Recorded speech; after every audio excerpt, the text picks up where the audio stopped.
2022 Huntsman Senior World Games in St. George, Utah. Incredible place. And this pool here in St. George, Utah, where they're doing all the swimming events. You can see at a lot of these Masters events, you don't really have to be that fast a swimmer. You just have to get out there and compete and have fun.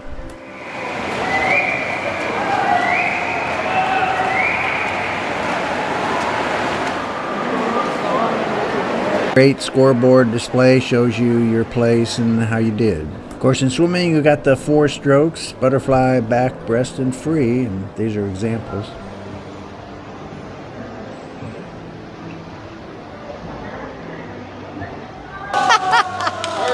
We're here at the 2022 Huntsman World Masters events, obviously swimming. Chris and I have a bit of a connection because he saw my 82nd hat. He was the 82nd. He retired as a lieutenant colonel, did all kinds of things. You mentioned me, which you might go into here in a minute. But this is only, as I remember right, you're only your 3rd time swimming. Fourth swimming meet, which is pretty amazing. Because I just filmed him, which will be on this the 50 free, and you were right up there with him. You know, some of these guys swam in college and everything else. Yeah. So Chris is a natural athlete, played basketball, and but tell us a little bit about your background. Sure. How maintaining fitness has enhanced your quality of life. Yeah, sure. Well, I mean, my name's Chris Kammermaun. Live in Poquoson, Virginia, but nobody knows where that's at. It's outside of.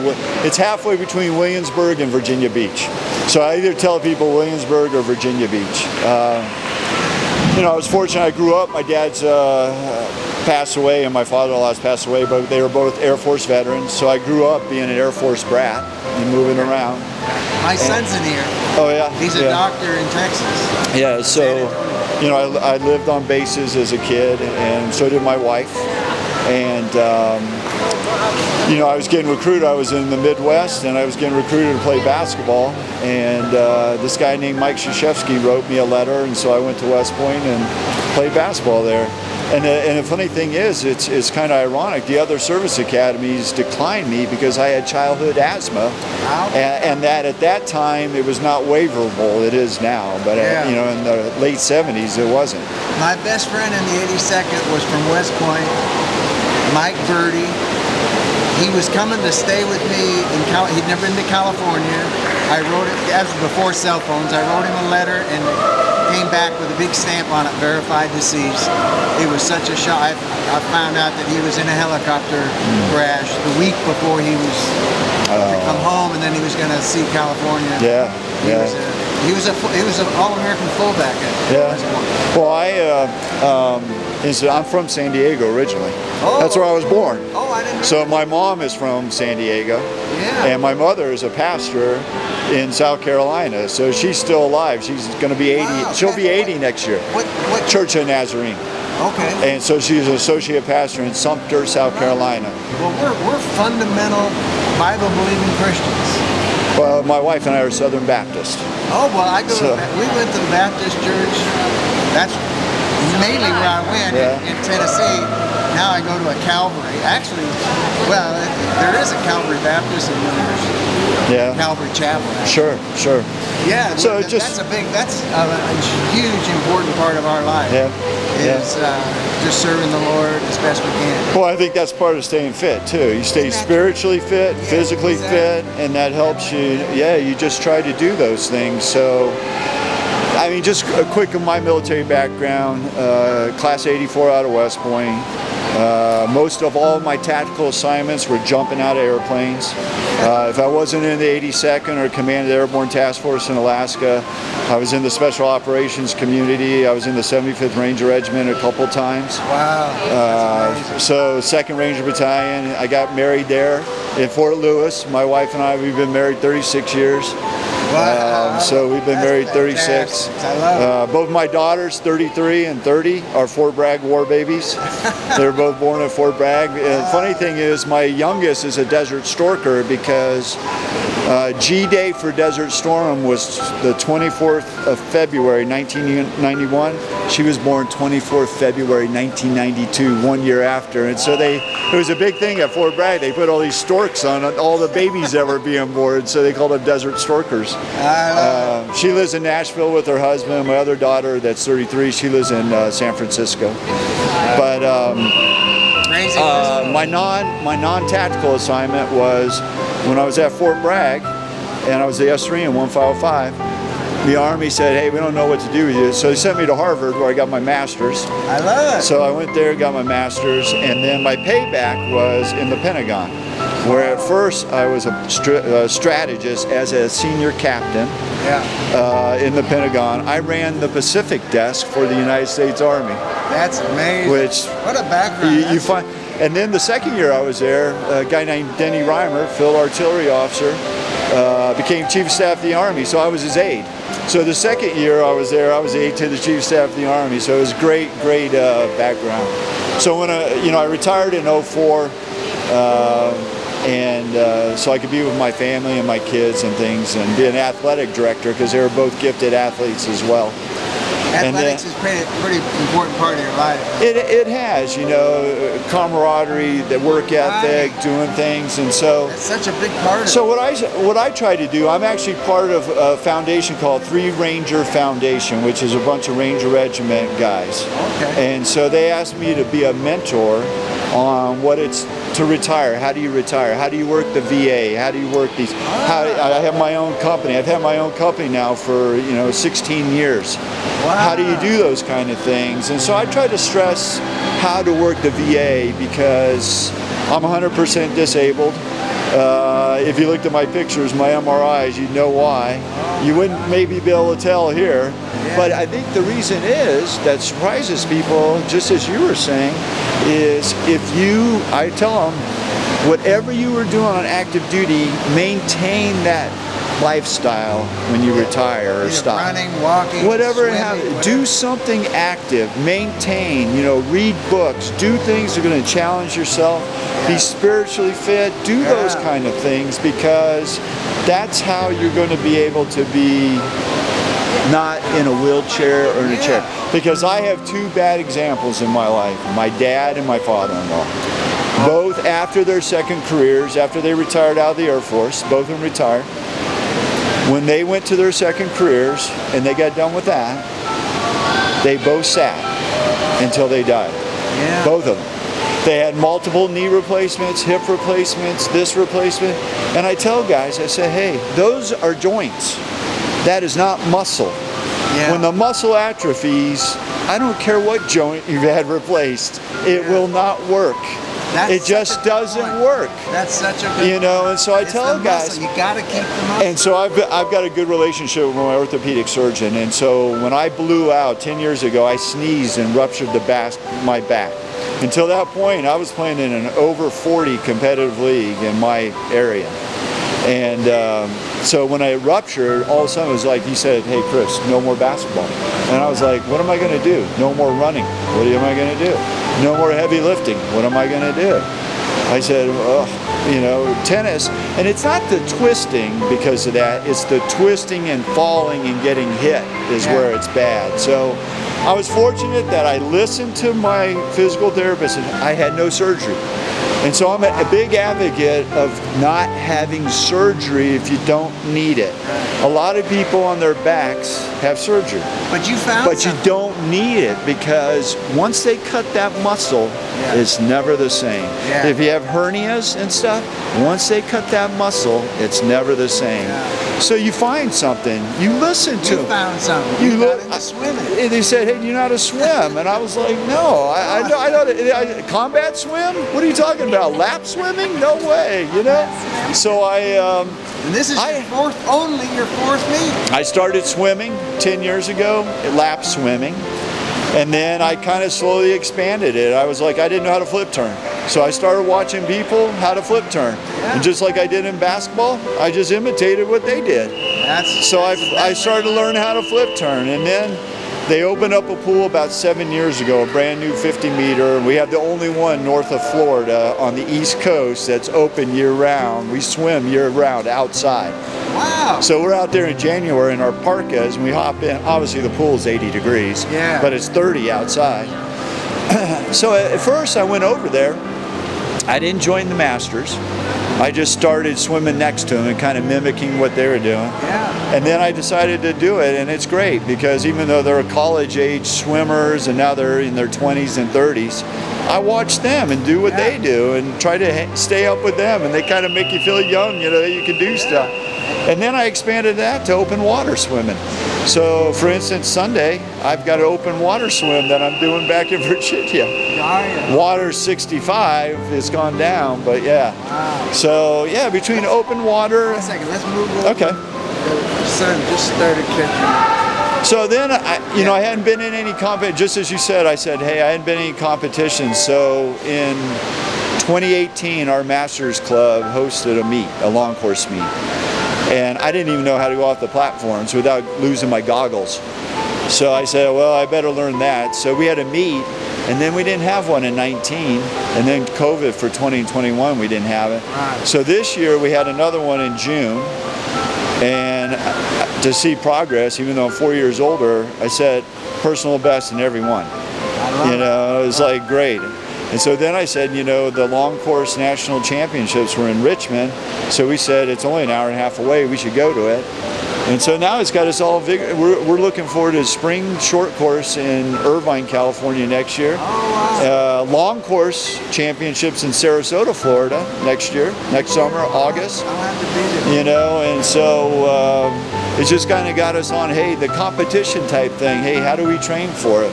And I think the thing that you've shown, that me, just listening to you, is you encounter issues in life, might be an injury, might be something that happens, but you find a way to get your body moving, and you found swimming, right? Even though you competed in other things, but you have to adjust your lifestyle based on events that you can't control sometimes. Yeah. I mean, there's a guy here we interviewed that was in a terrible car accident. Somebody hit him that was texting, and so he's had to adjust and change his lifestyle, but you don't give up. No, you're like Job. Don't give up. Yeah. Lose everything, but don't give up. Don't give up. Keep on going. And you know, we love that too, because you know, physical part of your life is so important, you know, the quality of life, but there's nothing more important than your spiritual life. Yeah. I mean, you're talking eternity. Yeah. And you know, it's your relationship with Jesus Christ that determines where you spend eternity. Yeah. So we really do, we totally enjoy people that know the truth. Yeah. The truth sets them free. Well, and what I find is, hey, God gave you this body, and He wants you to take care of it. Yeah. He doesn't want you to abuse it. He doesn't want you to do drugs and alcohol and all the other things. Right. So I found that swimming is the way right now. Before it was something else. I just adjusted. I adjusted fire. Hey, couldn't hit the target here. Let's move it over a little. You know. So just fire and fire for effect over here. Let's go. That's so encouraging. You know. And we're on a mission to help people get a better quality of life through some activity, but most importantly, what you were talking about is their spiritual life, their relationship. Jesus Christ said, "I'm the way, the truth, and the life, and no one gets to the Father but through me." No plan B. No. In the military, we can maybe get a few. Yeah, you could do a Frago and go here, huh? Right. You're not doing it now. No plan B. No. For eternal. No. That's so incredible, Chris. Anything else you want to? No, in fact, there's a couple of things. I'll send you an email or something like that. I'll give you my email, and you guys will stay in touch. I'll send you a couple of the sites that I'm proud to be a mentor on and things that might help. Wonderful. But there's also one for CEOs, a guy that I use LinkedIn. I don't use any social media except LinkedIn. I only use that for basically information. Okay. But there's a thing that CEOs, a young guy out of Wisconsin is starting, I mean, young. He's in his 40s. But it's bright CEOs though, and people that are senior. It's called C-Suite for Christ. So it's C-Suite, SUITE for Christ. I love it. And so it's, you know, CEOs talking just like we're talking about. How have you been successful in your career path and basically the Great Commission? Yeah. How are you, you know, seeking and being the disciple and things like that? Spreading the gospel. That's right. That's right. Yeah, so there's things like that. There's a lot out there that, you know, and unfortunately we hear about all the liberal, Maine, all that stuff out there, but there's a lot of other things that are going on that are very positive. And we hope that this show, Redefining Aging, will be a part of that positive impact for people to know the truth. Yep. Let the truth set them free. That's what. Yep. That is so encouraging. We want to maintain that contact with you, and who knows, veterans may be watching this. Yeah. And we can put a link That's to right. your stuff. That's right. To get help, they may need help. Yeah, there's several in the, especially, I mean, it's not just for the Ranger Regiment, even though that's, a lot of us are veterans of that and stuff. It's a resource that, and I'll send you the last monthly newsletter. Right. So there's resources about a lot of things. There's a spiritual part. Right. So there's several. Jeff Stecker, who used to be the chaplain, that you may have seen him in the news, that he's one of the guys. He was in Somalia, which just happened. You know, the anniversary was this week. Yeah. He was in the Ranger Regiment. He's in the movie Black Hawk Down. Oh, yeah. Not him personally, but his character, his rank. He was an NCO. Right. Got out, became a chaplain right after Somalia. And so he's got a book. He's out there. His name's Jeff Strecker is his name. We did. And so he got out as a chaplain, as a lieutenant colonel after he came out. I had another friend of mine when I was in 2nd Ranger Battalion. He was 2 years behind me at West Point, came in, infantry officer like me. And then he became a chaplain, retires in 06. His name's Randy Kirby, was the chaplain for the Ranger Regiment.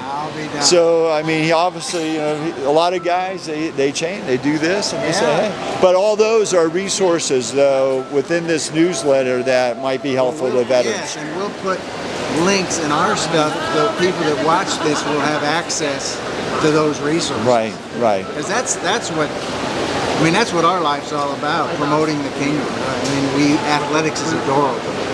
So we're so It's a excited. means. Yeah, it's a means. Meet folks like you, you know? Chris, this has been a real pleasure to meet you and hear all of your story and encouraging on many fronts. So we're just real thankful. It's I sure appreciate it. My pleasure. Great talking to you all today.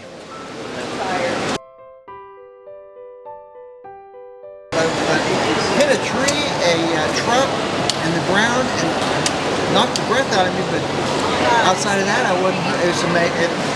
Well, I mean, people ask me how many jumps I have, and I say 20 years. So I think my static line's over 600 or something like that. Yeah. But I've had a lot of interesting ones. I mean, most of mine, people say, well, how many fun ones? I really haven't had any fun ones because of the positions I held. Yeah. I mean, you know, it's not like you have time when you're a commander or operation day. Hey, I'm going to go out and go do a fun jump, you know, at Sicily or something like that. That doesn't happen, you know. I mean, I got to do the D-Day jump. So I did the 45th anniversary, because that's when I was at, it was 1989. And it was before we did Panama. And so what we did was we left Fort Bragg. We jumped into England. Aldershot's where, just north of London, is where the British Paras trained. We linked up with the Paras, and then we jumped in the actual drop zones in France. That's amazing. And so everything you read about the hedgerows and stuff like that is true. I tried to break through one. It was like going through that wall. Cannot get through. I had to go to a path. There was like 500,000 people in the drop zone. And it was like, boom. After 9/11, we jumped. I was commanding the Airborne Task Force in Alaska during 9/11. And we jumped into Australia because we were staging to go into the Philippines. And now I got super bad arthritis in this toe because I broke every one of them in the jump into the outback. All 4 toes and my big toe. And so the big toe, every time now when I do lunges, that one's like, or when I flip turn, and if I hit the wall just wrong, it tells me. That's why sometimes I like long course better than the short course, because I don't have to flip as many times. Yeah. And then when I played basketball at West Point, Coach K recruited me. I didn't play for him though, because my first year at West Point was 1980. That was his first year at Duke. And so, but I was 6'6" when I played, and now I'm only 6'3". So I tell everybody, I say, hey, I played lawn dart for 20 years. You play lawn dart, and you kind of, so I have no disc space in between any of my discs. That's how you men, is you have space in your disc. I have none. And so 10 years ago, I was one of my clients, so I consult. I have my own company, I consult. Well, I've got all this because the camera's been running. Oh, okay. But I'm gonna... Sorry, I was blabbering. No, that's good. We got a lot of good stuff. I'm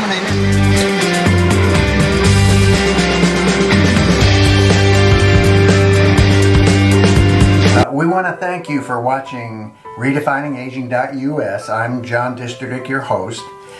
And our goal for the series is pretty simple. We just want to enhance the quality of people's lives. So if you know of an event that you think would be one for good for us to cover, please fill out the form on our website, and not only the event and what it is, where it is, when it is, and if there's a person you know that you think would be a good person for us to do a testimony on in some event, please let us know. And if you want a fuller description of my testimony, you can either go to johndisterdick.com and look under ministry, or you can go here at redefiningaging.us. We appreciate your viewership. God bless, and hope to see you on more shows.